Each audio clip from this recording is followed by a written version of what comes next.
What's up, everybody? It's Dan from Sage Math Tutoring and back with another video. This time we're going to talk about a way that I created that really helps solve the sort of geometric mean problems that feature right triangles within right triangles. And what do I mean by that? Well, there's this section in geometry class where the teacher is going to give you a right triangle like this. And the sort of altitude would be included in the right triangle. And it would be expected for you to understand that, in essence, you're really dealing with three triangles. Now, you've got the largest triangle, you've got this sort of smaller triangle, and this triangle here. Now, very often they will give you, um, for example, a variable here. Maybe they'll tell you that this is 10, and maybe they will tell you that this right here is 5 or something. And then the question is, what is X based off of that? Okay. So it's problems like that. Now, the way teachers teach this and textbooks teach this is to familiarize you with something called the geometric mean, which essentially has something to do with this structure here. Um, I guess this would be an equal sign. That should be an equal sign right there. And this structure here. But as you can see, this is very confusing.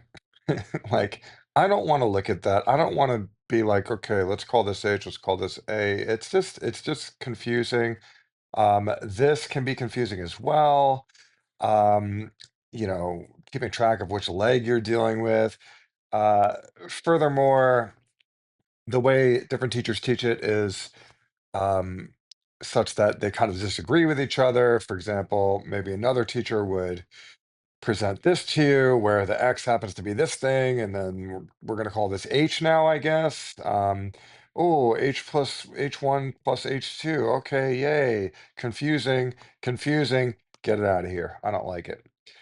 Oh, this person says short leg, long leg, short leg, long leg. Okay, what? Short leg? What's the short leg? Is this the short leg? Is this the short leg? I mean, look, if we stared at this long enough, we would get it, okay? Obviously.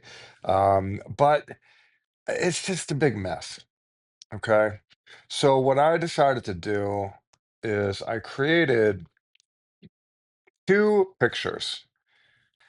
And as long as you can remember the two pictures, two sort of like diagrams. And as long as you can remember them, then you'll be fine with these forever. Okay. And even though it's really two pictures, the second picture has like a variation. So we'll pay attention to that when it's time. So the first picture is this one. Just remember this. Okay. Not too hard. I feel like we could remember that. And the other picture is this.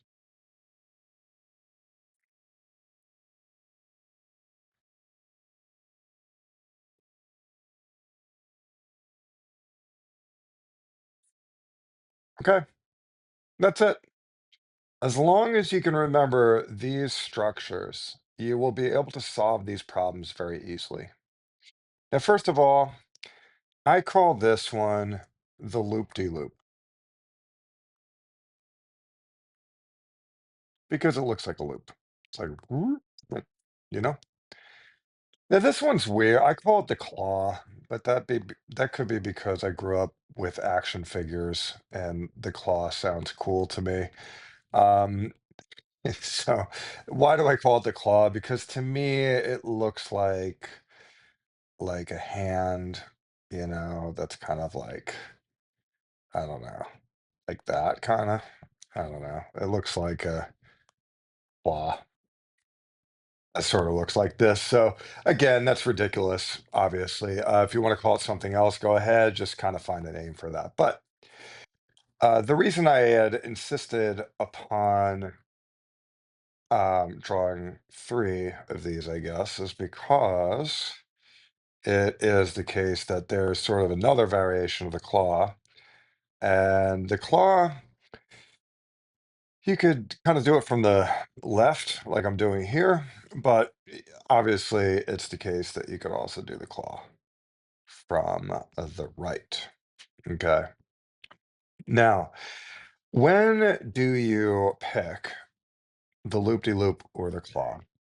Well, it depends on the characters they give you.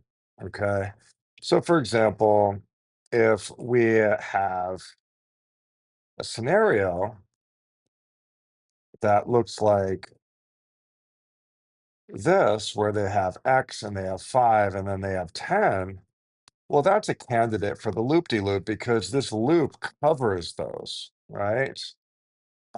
If they give you a triangle where this is the X and maybe this is the 6, a 6, and this is the 7, well, it certainly looks like the claw situation where you have this clearly and this. And by the way, this whole thing is 13.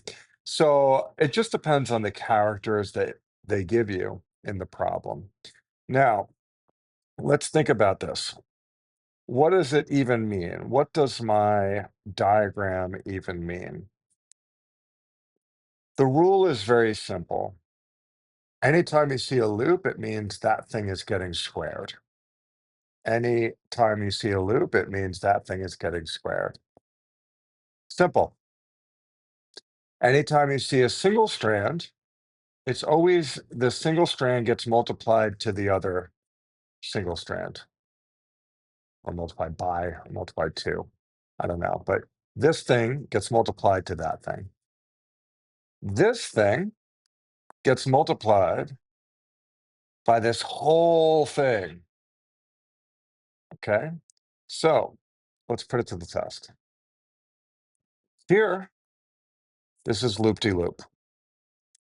You could always draw on top of your triangle if need be.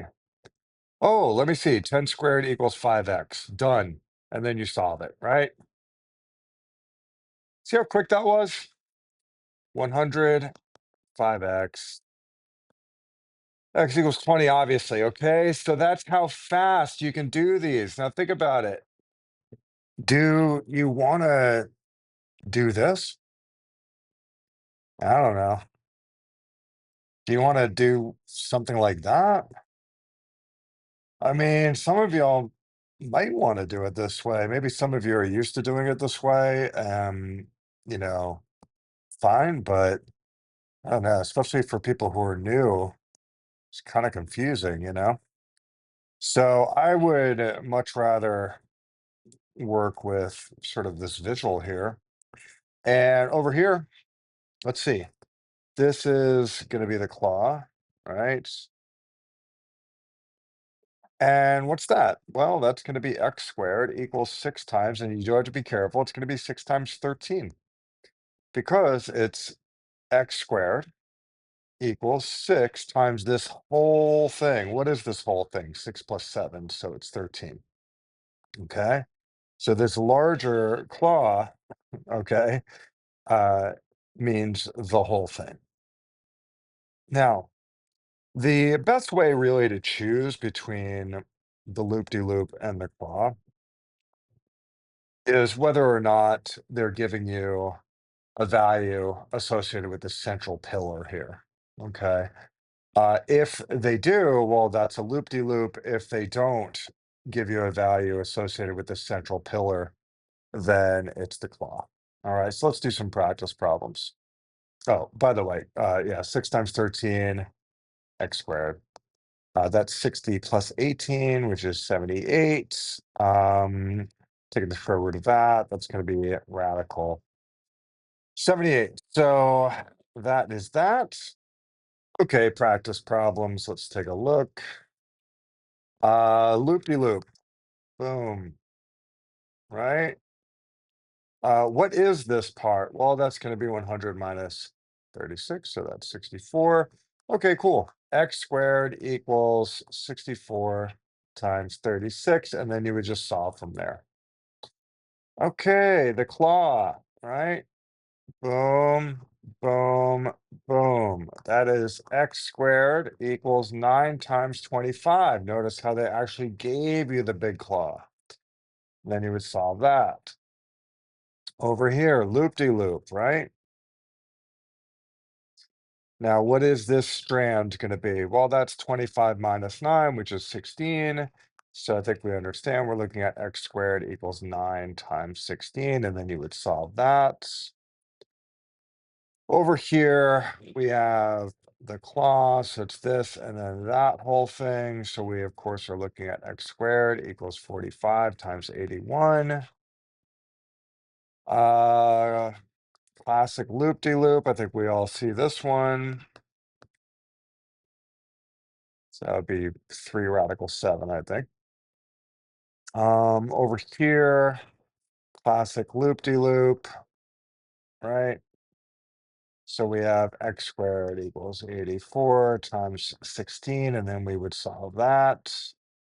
Classic loop-de-loop. I'm not even going to draw it this time. Well, actually, I will. So here's a loop-de-loop. Okay, 12 squared equals 16 times x. Am I wrong? No, I'm not. Loop-de-loop it up. Boom. Come on now. 48 squared equals 64x. And then you would solve that. Okay, so hopefully we are all seeing how quickly we can set up the equation, and then you would solve it from there. Okay, hopefully that was helpful.